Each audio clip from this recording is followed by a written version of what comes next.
It's finals time. It's finals time. It's finals time. It's finals time. It's finals time. It's finals time. It's finals time. It's finals time. It's finals time. Welcome to the Daily Show.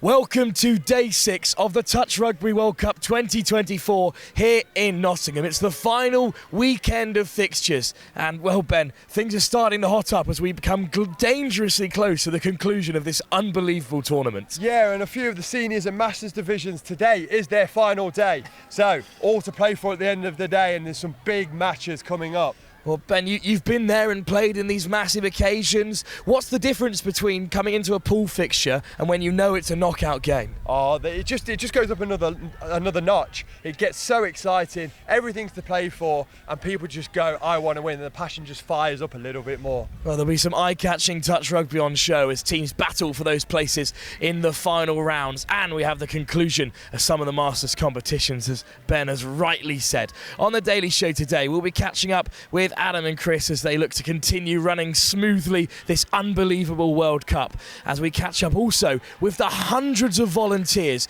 who are keeping this event going, the largest Touch Rugby World Cup there has ever been. We'll also bring you some of the very best tries from across the competition.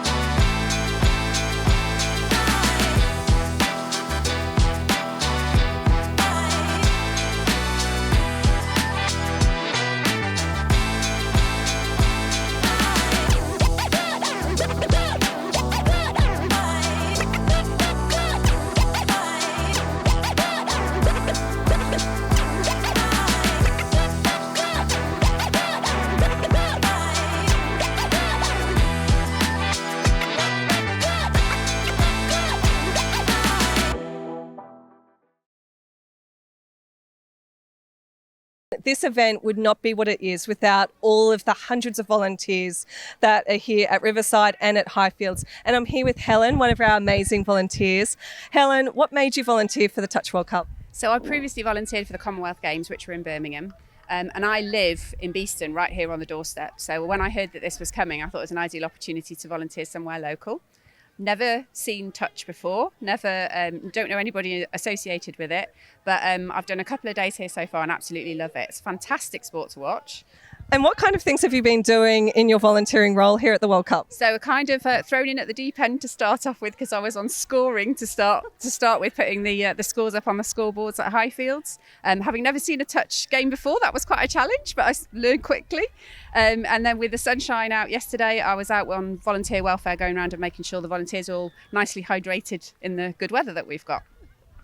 It's fantastic to have people like you down at the sport, and with this being your very first exposure to touch, it's quite incredible.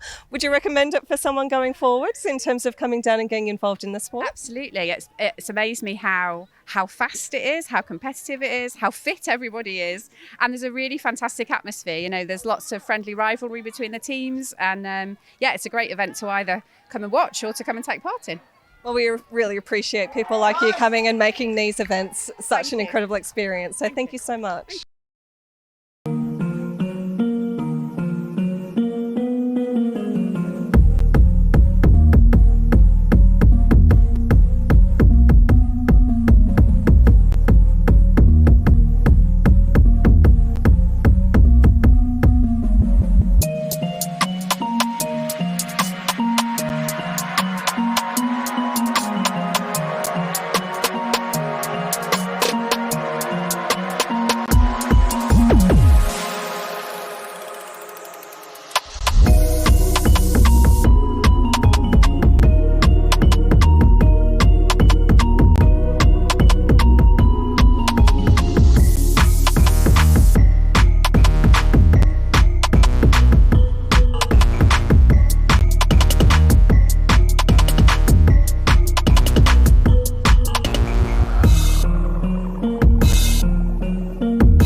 Well, one of the voices of touch, if you've been following the sport for a long time, is Adam Collins. You've seen him on The Daily Show, you've heard him on the commentary here in Nottingham, but now the tables are turned, Adam, because you have been around this sport longer than a lot of people.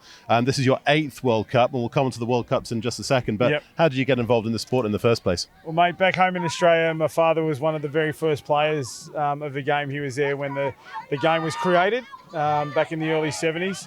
And I got involved through the family connections. I was dragged around the fields watching Dad play, and I just loved it. And I started playing when I was 10 years old. So I've been playing, for 45 years. I'm 56 this year, so that's how long I've been around the game. And coaching as well? Yeah, coaching. I moved into the coaching sphere in the late 80s, early 90s, when I decided that I wasn't a very good player. I loved playing the game, but I knew that I wasn't going to compete at an elite level as a player.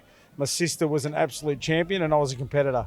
She played 3 World Cups for Australia, and it just kept us together as a family unit, and I've loved it ever since. And how did you then get involved with FIT and actually then being involved at World Cups? So, as the hooter sounds in the background, and that's one of the things with our sport, but in the late 80s I actually started working for New South Wales Touch Football, pretty much my second job out of school, and I was an event coordinator, so I've always had that administration side of it, as well as the coaching and everything else that went with it. And I was coaching at a club and state level and national level, and it just kept me involved. And then when I got out of the coaching side of things, because of that administration background and volunteering at events, I just stayed in touch with it that way. So I think that's a really great aspect of our sport. People can contribute at many, many levels, and I just found my way through the different ranks. And then being at World Cups and seeing the sport that, as you say, your dad was involved in setting up, to see that then with international teams, first off, I mean, the number of nations has grown considerably, but even that first event, to have multiple nations, at the time you're thinking, this is a thing that's got legs, it's got potential? Yeah, absolutely. And back then in 1988 on the Gold Coast in Australia, there was a forward pass because of the North American connection that we had internationally. It was a very small tournament. I missed the next one in 91. I wasn't there because I was actually running the New South Wales State Cup at the same time. And but then I went on to coach. I was coaching South Africa in 1995. In 99, I was the Australian men's 30s assistant coach. And then at the next World Cup, I coached South Africa again. And then I actually coached England, the England Mixed Opens in South Africa. And then I got into the administrative side of things back in Australia, and I've been there ever since. Let's take the scale of the event out of it for a second, because I think those stats speak for themselves. But how has the event grown behind the scenes in terms of the planning, the execution of it? Look, immeasurably. And it's a small band of people that put these things together. And every year it's been different, so different. But the setup remains the same. The number of teams, it doesn't matter, one team, 300 teams. The planning is still an integral part of it. But this one here has been mind-blowing, mate. I have to say, I've been behind the scenes for the last 3, and I've been, in front of the scenes at the previous ones, and this is just amazing. Why? Look, I think the sheer size of it, the fact we had 2 venues running, but the volunteer army you guys have got here, that's just so impressive. Everybody with the red shirts, they're putting their hands up to do a job on a daily basis. The smiles, it's just the vibe of this World Cup. And I know the planning, yourself on the media and the promotional side of things, Chris Simon with the actual event administration, it's just been exceptional. Just look back at some of the previous ones where, I was in Malaysia in 2019. I think everybody who was there remembers the intense, for want of a better word, heat and humidity that there was, which we know has challenged everybody. But if there is anything, what stands out in terms of from previous events and previous World Cups in terms of your memories? Mate, where we're sitting at the moment, as I cast my view forward, the fan village, that's been an amazing part of it. I've been lucky enough to get out there multiple occasions and catch up with some people and make new friends out there as well. But everybody that's been to a previous World Cup talks about the vibe of that place. So I think the fact that you've put that on and brought people in together to be able to celebrate just being here off the field, that's been a major, major impact. How challenging is it and I'm not just saying this in terms of, obviously I'm English, been part of the management of this, so you'd expect me to try and blow smoke up everybody who's been part of this, and it's been a fantastic crew. But in terms of where the World Cup goes from here, because 187 teams, there's not a lot of nations that can accommodate that. How does this, and it's only going to grow. Yeah, it really is a good question. And funnily enough, I was having a conversation this morning with some people that have been around to a few as well. And it's almost getting too big, was the consensus. 7 days is a big strain on the people, on the bodies, referees especially. We've got an amazing number of referees at this tournament.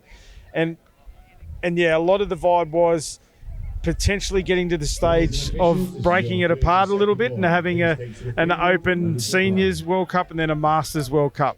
I don't know from an administrative point how that'd go, but it's certainly something to consider because, as you said, it limits the number of countries that can host an event. And it also places a strain on the things behind the scenes. But in terms of, and just finally, as we get ready to have the hooter, and I think it'll be an appropriate place to finish, as the hooter goes, and it's great to, we're watching South Africa against Singapore Women's Open just here.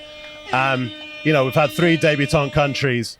The impact that the World Cup, and as you say, people leaving here with a great vibe of going back and wanting to then spread the gospel of the sport. How big do you think can touch go? Touch is a sport that can grow above where it is now, without question. The family nature of it, the mixed divisions that we have, we're a very, very different sport. It's fast, it's frenetic, it's skillful, and the complementary skill sets of touch players into other sports professionally cannot be understated. So I honestly think we've got a product out here. We're bringing it to the world. It can grow and become semi-professional, if not professional, in the future. I really hope that the foundations that players are laying for future generations, we can see a professional touch football sport. Well, Adam, it's been great on a personal level to have you over here in Nottingham, getting to know you a bit better. It's been absolutely fantastic. And I think, we need people like this. I think I was reading an article recently that said every sport needs its John Madden to grow. This is Touch's John Madden. Thanks, mate. And it's just been great to have you along and everybody along with here in Nottingham and being part of the event. I really appreciate it, mate. Thanks for everything you've done. And the final shout out to the event army, the volunteers. 100%. We love it, and keep up the great work. Thanks, guys. Well, thank you for Chris and Adam for that quick chat. We're at the end of day 6. A couple of medals have already been given out, and that's 1 final down. A load more to come from day 7, but what a day 6 it's been. What is your thoughts on that one, Mel? It's just been a fantastic day. The weather has held off here in Nottingham. Another beautiful day for playing touch, and finals footy is delivering on all fronts. Yeah, all the Opens finals to come tomorrow, so join us in the morning for all the action here at Highfields.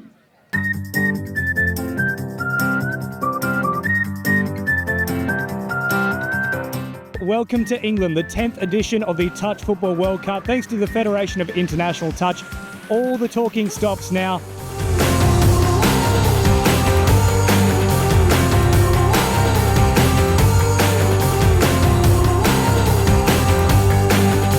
We are diverse cultural backgrounds, so we got players located in different countries in the world, but they all have a connection to China, so we're really glad to have them into the team.